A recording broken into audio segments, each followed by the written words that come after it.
Has anyone ever seen like a fruit become a seed become a fruit without having to plant it in the ground? Anyone ever seen that?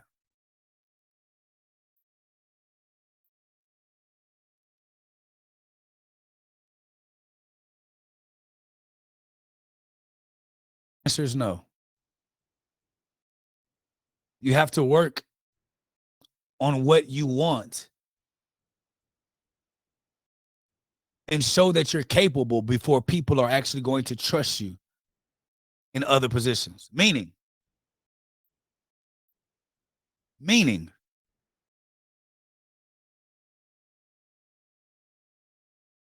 you want the fruit. You have to work for the fruit before you actually can get the fruit. What do you mean, Dr. Jake? If I want to get to the table, I need to add value to the table before they invite me to the table.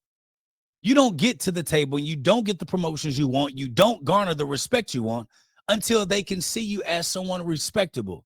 Someone willing and able to always be readily available is different than someone who's a change agent. And we confuse busyness with work.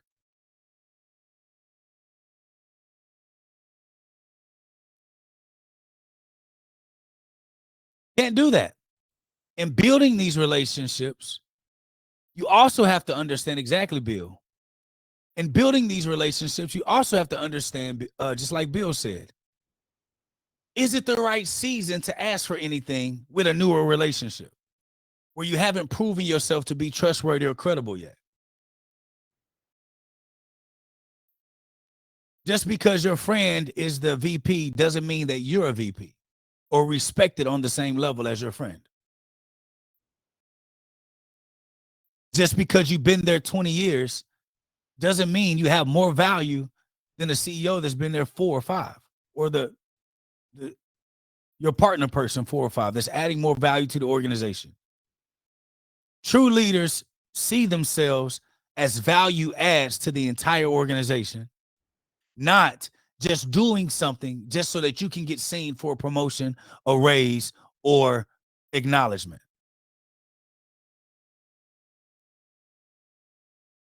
I want the manager's role. I'm going to take up as many positions or things as I can to show them I'm manager capable, not waiting for them to promote me to a manager. If I want to be a VP, are you showing that you have qualities of a VP right now?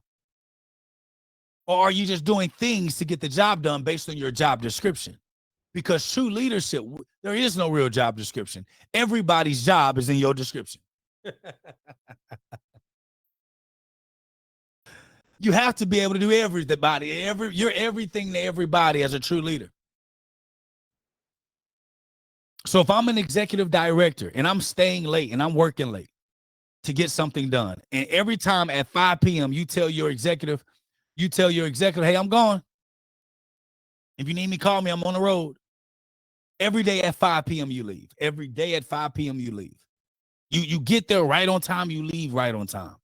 Does that give your executive or your upline leadership the trust that you're somebody who can get something done? Yes or no? If they're fluid with their time, they answer their phones when available. If you only answer your phones or only want to do work 9 to 5, anything outside of that, don't ask me. Do you think that that provides your upline leadership with the trust that you can be credible or that they can believe that you can get a job done? The answer is no. Don't you test drive a car before you buy the car? Don't you get a walk around in the house before you actually get in the house?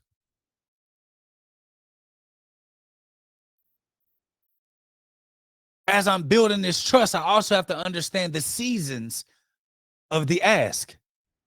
If I just built a relationship, the first thing I'm doing in a new relationship, I'm adding value to them in the relationship.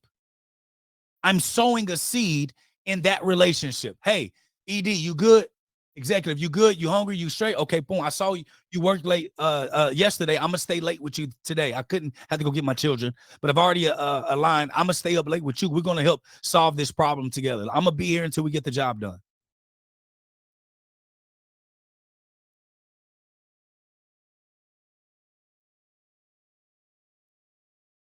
relationship with somebody that's in the OR, hey, listen, if y'all have anything, let me know.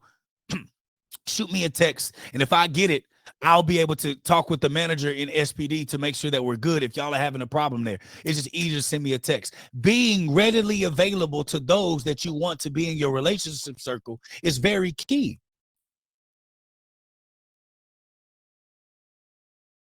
Ella said, it burns me up to hear someone say that's not in my job description.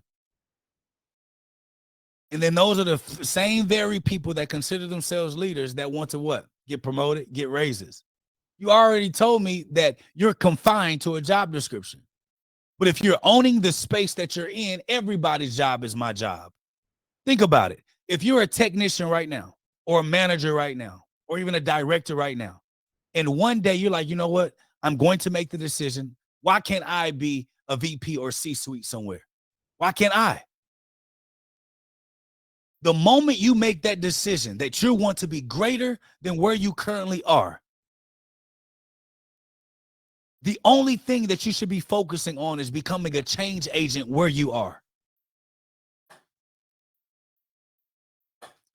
You want to become so effective where you are. Your upline says, hey, there's no upward mobility here, but I did talk to a friend.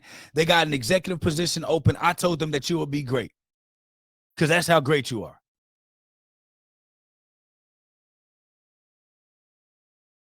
I want to make sure that we're adding this value to these relationships. It's funny. It's so funny how the underperformers always are the ones that say it's brown nosing or kissing up to your leader. Well, wouldn't you kiss up and hug up on somebody you want to get in their good favor? Wouldn't you provide support and help to someone that you want to know that you're a value in their life? When you're dating, don't you do that? People say, if I got to do that to get a promotion, then I ain't going to do it. And those are the people that typically never get a real promotion. Then they get into the manager role and never really develop any skills of adding value to anyone, but looking out for themselves. And they're the manager that everyone is scared to talk to because they only look out for themselves. The department is failing. That manager has so much pride and ego. They never want to even get consultants to come in there and help them because they believe it's them. And guess what?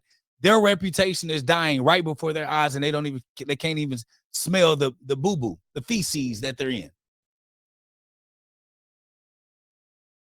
As a servant leader, scripture says that the greatest among us will be a servant of all. All the greatest leaders on planet Earth served. So if servitude is considered kissing up, well, guess what? I'm the best kid. Pucker up, baby. I need some CarMax. Because I'm kissing.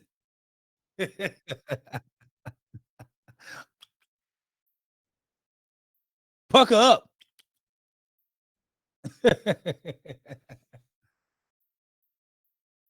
Moses served Jethro. Joshua served Moses. We can keep going on and on. Before David became king, he served the king in a multitude of positions. He was the harp player. Then he was a regular soldier. Then he was head of soldier. Then he was second in command. And then he got ran away. The CEO, the king got mad. Then he never dishonored his position. No matter how upset he was at the king and how the king was underperforming, he never once undermined the king's position to make himself look good. He continued to serve up. He edified up. And guess what happens? That's why he got the tens and thousands of celebration from people and not the king, because they saw how he elevated and how he pushed and how he edified. The question is, when you're building these relationships, what's your edification skills looking like? I like that. Bill said the anointed comes before the appointed. Welcome to Healthcare Church.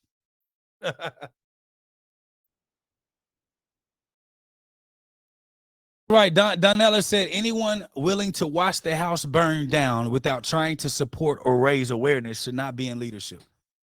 If you would much rather watch the house burn down so that you can be the only one standing so you can finally be in position, listen.